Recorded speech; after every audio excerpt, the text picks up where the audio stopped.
Hey gang, how about some late night fun? I'm gonna give you my updated predictions on where the top six remaining Scott Boras clients are gonna end up. There's been some surprise signings by teams, some not so surprise signings by teams, but there's also been changes due to TV deals and lack of TV deals by teams getting kicked off, and their finances have been affected in a way.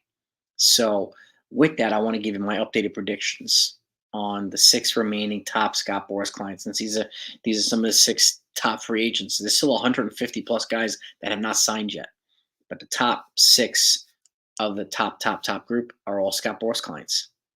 So, by the way, you're 3 weeks from spring training. Okay, so make sure that you're sub to the channel where you don't miss out on anything that comes in, whether it's Yankees, not Yankees, Scott Boras, not Scott Boras, whatever it is. Make sure you sub to the channel, please. And hit the notification button. That way, when stuff does come in, you're at the front of the line when it does. And if you enjoy the content, hit the thumbs up. Okay, I thank you so much for it. Let's get into the meat and potatoes of this. First up, Blake Snell. Now, according to reports that we have right now, the Yankees have an offer out to him. Okay, it's either 5 or 6 years. I don't know what the final prognosis is, but apparently they're the only team that has an offer out to him officially. Okay, so could he fall into the Yankees' lap? Yes, he could. At this point, do I think it will happen? No. Where do I have him going? Angels. Anaheim Angels. Okay, I do think they're in a position to probably give him that sixth or seventh year. They tend to overpay for players, and they have these monster contracts with Rules, Josh Hamilton, like some of these other folks, Mike Trout. So, and they're motivated to be relevant. And again, look at the teams they have to compete with in the AL West: the Mariners, the world champion Texas Rangers, like the Houston Astros. They have to make a move like this. The Angels. So I do think they're going to wind up with Blake Snell. Next up, Cody Bellinger. This one's an interesting one. Um, he doesn't really have a market for some reason, and I don't really know why. Okay, I mean maybe it's because of some of his injury problems, um, but he's come back and had a fortified season. He's shown that he's all-star caliber player, and he can produce. He's an outfielder who can play first base. He's an elite defender. Okay, he's an elite bat, and he's gonna be a get for whatever team. But it sounds as if like if anybody's gonna fall into somebody's laps, it's going to be Cody Bellinger. Okay, and where do I think he's gonna go? I'm gonna go outside the box here. Okay, I think he's gonna wind up with the Yankees. The Yankees. Somehow, some way, they're gonna make room for him. I don't know how in the world they're gonna do it, but I think he might fall into their laps. And he wants to be a Yankee. He's wanted to be a Yankee. His dad was a Yankee. I think the stars are aligning. And again, this could just wait itself out. So they're already the Cohen threshold, and if they're going to spend either 25 million or something like that for a player, it may not even cost that much. It's probably going to be a player that's going to play every day, and not one that pitches every fifth day. So that's just my take on it. And again, would this mean they could probably trade somebody like a I don't know, GLEYBER Torres or somebody else? Yeah, it makes it easier to do that because they still need pitching too. And instead of spending 20 plus million on a pitcher, they could trade for one with controllable years and replace his offense with a guy like Cody Bellinger. Just a thought. I have a feeling. I don't know why, but would I be surprised if we went back to the Cubs? No. Would I be surprised if we go to the Dodgers? No. But my gut's just telling me he's going to somehow wind up. We're going to wake up one day. He's signed with the freaking Yankees. So I'm like, oh, I don't know. We'll see. Next up, Jordan Montgomery. Again, a guy who was with the world champion Texas Rangers, who's shown that he can be a durable ace. Okay.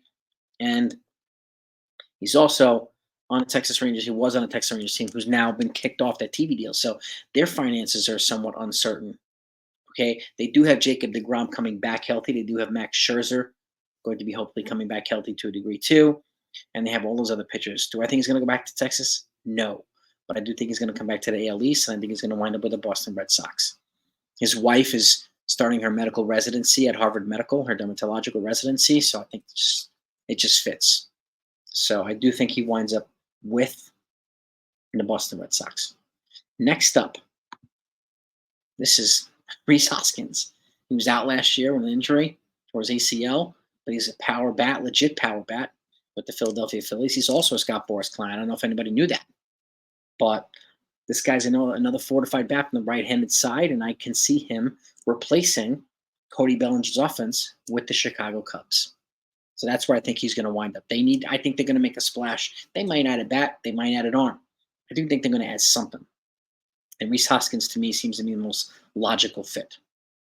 Next up, the older guy, J.D. Martinez, DH. Okay? And he's still putting the bat in the ball. He's still hitting the ball pretty well. And do I think he's going to go back to the NL West? Yeah, I do. But I think he's going to go to the Diamondbacks. They've added a pitcher, Eduardo Rodriguez from the left-hand side. I think they're going to add a bat too. Okay, and again, teams in the National League West. I mean, the Padres are cutting payroll, trading players away, and Diamondbacks went to the World Series. And with the investments that the Dodgers have made recently, okay, it makes sense for the Arizona Diamondbacks to bring up another fortified bat here. So I could see J.D. Martinez going to Arizona and going joining the Diamondbacks to add some veteran presence to that offense. And lastly, Mr. Matt Chapman, the elite defensive third baseman from the Toronto Blue Jays, who's still positioned to hit, good 20 to 25 home runs, plays stellar defense. Okay, he doesn't have character flaws. I know there's been some crazy comparisons to, Josh Donaldson, but this guy's pretty straight-laced. And again, he's a good offensive player. He's a great defensive player. Okay, and he could bring a value to a lot of teams. A lot of teams can use it. There's been chatter about the Yankees with him too, but I don't see him going to the Yankees because I think they're going to stick with DJ LeMahieu, okay, for third base for the meantime. I think he's going to wind up with the San Francisco Giants. They need to make another splash. Okay, they've already traded for Robbie Ray, right? They've signed Jung-Hoo Lee, the outfielder. I think they're going to bring another bat in. They've swung and missed on so many potential big names over the last couple of years, whether it be Aaron Judge, whether it be Carlos Correa. They could use some luck. And again, going in that same division, that NL West, how in the world are you going to compete against the Dodgers and the Diamondbacks and some of these other teams without fortifying your team?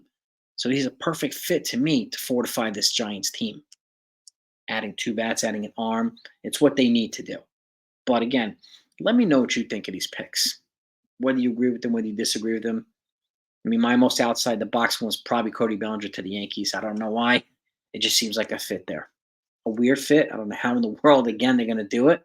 But, if they're going to spend that type of money, there's no guarantee that they will because they still need relievers.